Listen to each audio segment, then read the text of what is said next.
विनीत शुक्ला जी काशी से। राधे राधे महाराज जी। महाराज जी, साधन मार्ग में दो प्रकार के उपासक देखे गए हैं, एक जो साधना करके मोक्ष प्राप्त करना चाहता है, दूसरा भगवान का प्रेम। महाराज जी, साधन पथ का वास्तविक आनंद तो भगवान के मिलन और प्रेम में ही है, ऐसे में कोई साधक मोक्ष क्यों चाहता है? मोक्ष तो दंड के समान प्रतीत होता है, जिससे प्रेमियों को सबको नहीं। अभी आप जब जेल में आदमी हो और उसे जेल से मुक्त कर दिया जाए, जाओ तुम खुला, कैसा लगेगा? बाहर आकर के एकदम जब खुली हवा में ऐसे एकदम मस्त हो जाएगा कि नहीं? जब काम क्रोध लोभ मोह मद मत्सर जन्म मरण दुख सुख चिंता भय शोक लाभ हानि निंदा स्तुति मान अपमान सबसे मुक्त हो गया, वो कितने आनंद में होगा, अखंडानंद।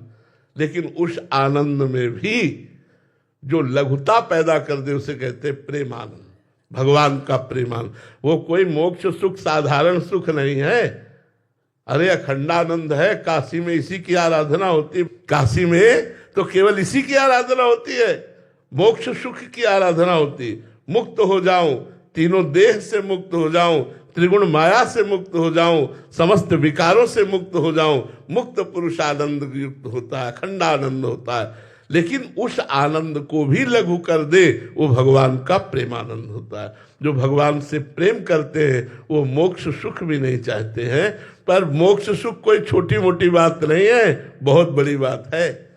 मोक्ष सुख बहुत बड़ी क्षमता है, बहुत बड़ी आध्यात्मिक ऊंचाई है, कोई साधारण बात नहीं। मोक्ष हो जाना बहुत ऊंचाई की बात है, और मोक्ष से भी ऊंची बात है प्रेम, भगवत प्रेम हो जाना।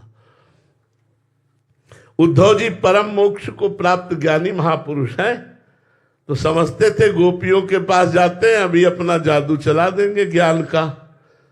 लेकिन उनको क्या पता कि प्रेम का जादू ज्ञान के ऊपर चल जाता है। वो सोच रहे थे ज्ञान का जादू हम उनके ऊपर चला देंगे, और जब आए और आंसुओं को देखा और श्री कृष्ण प्रेम में मतवाली गोपी जनों की चरण रज में बैठे, और जब उनसे बात हुई तब उनको लगा ठगा गया, तब उनको लगा ठगा गया। आज तक श्री कृष्ण ने मुझे ठग लिया, जो श्री कृष्ण ने गोपियों को दिया वो मुझे क्यों नहीं दिया? श्री कृष्ण ने मुझे ठग लिया, श्री कृष्ण ने इनको निहाल किया। तभी कहा कि मैं वृंदावन की कोई लता गुलमौषधि बन जाऊं, जिससे इन भगवत प्रेमी गोपिकाओं की चरण रज पड़े और यत्किंचित मेरे हृदय में प्रेम जागरण हो जाए। जब प्रेम का परिचय उद्धव को मिला तो लगा ठगा गया, ज्ञान और मोक्ष देकर ठगा गया। वास्तविक सुख तो प्रेम में है, वो गोपियों के पास आकर पता चला। जी। कर्नल प्रताप सिंह जी रेवाड़ी से। जी। राधे राधे महाराज जी।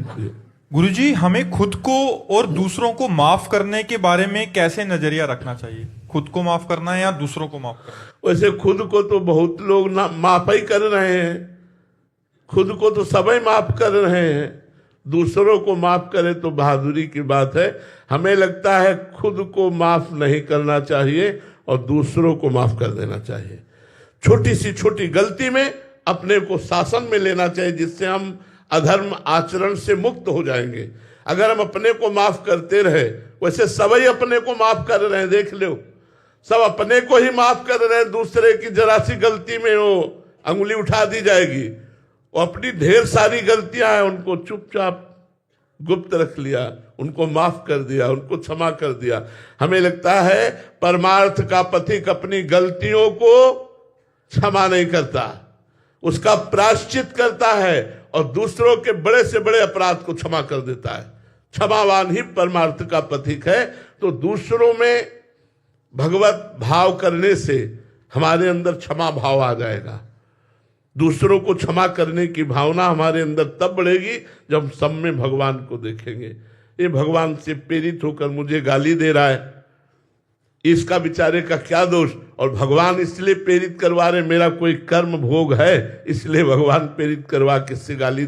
अगर हम भगवत भाव से युक्त रहेंगे तो हम क्षमावान बनेंगे, और अपने से अगर कोई अपराध बन रहा है तो उसका उपवास के द्वारा, परिक्रमा के द्वारा, नाम जप के द्वारा हम प्रायश्चित करें, उसे क्षमा न करें, उस पाप को प्रायश्चित के द्वारा भस्म करें।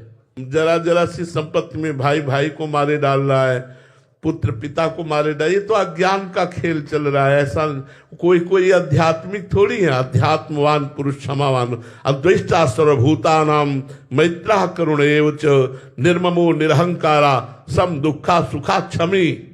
भगवान कह रहे क्षमी, क्षमावान।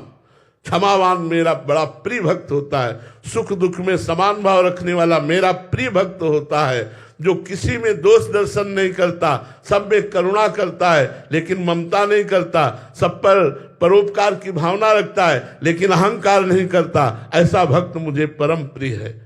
तो भगवान का भक्त होना और संसारिक ये तो अलग बात है। जो दुश्मनी चलती है वो आध्यात्मिक थोड़ी होती है, वो तो सांसारिक लोग होते हैं। आध्यात्मिक लोग क्षमावान होकर के राग द्वेष को मिटाते हैं और भगवत प्राप्ति करते हैं। काफी बार प्रश्न आते हैं कि क्षमा कर देते हैं बट वो इसको हमारी कमजोरी समझ लेते हैं कि ये मतलब कमजोर है इसलिए। नहीं, संसार में सबसे बड़ा बलवान क्षमावान है। और आप ये समझ लो, आप जो दंड नहीं दे सकते थे उससे बड़ा दंड आपका क्षमा उसको देगी। उमा क्षमा सापहुते भारी, अपने कर्म जाय अपकारी। अगर सही दंड देना तो क्षमा कर दो, अगर वास्तविक उसे दंड देना तो क्षमा कर दो तुम फिर देखना उसको जब सरकारी विभाग से दंड मिलेगा ना, भागवती विभाग से, तो उमा क्षमा सापहुते भारी। साप दे दिया तो नियत दंड मिलेगा और क्षमा कर दिया तो भरपूर दंड मिलेगा। उसे छोड़ दो, भगवान के ऊपर छोड़ दो, क्षमा कर दो। लेकिन हमारे ऊपर करे हम क्षमा कर देंगे, लेकिन हमारे धर्म के ऊपर, हमारे राष्ट्र के, इसलिए बोले कि हर जगह क्षमा ही नहीं काम करती, कहीं कहीं क्षमा बड़ी निंदनीय होती है। अब कोई किसी बहन बेटी को छेड़ रहा है, आप वहां से क्षमा करके चले जाओगे? कोई अत्याचार कर रहा है किसी गरीब पर, किसी निर्बल पर, आप वहां क्षमा करके चले जाओगे? नहीं, वहां चाहे हमें प्राण चले जाए हम वहां क्षमा नहीं करेंगे, उसकी रक्षा करेंगे। ये बात ध्यान रखनी।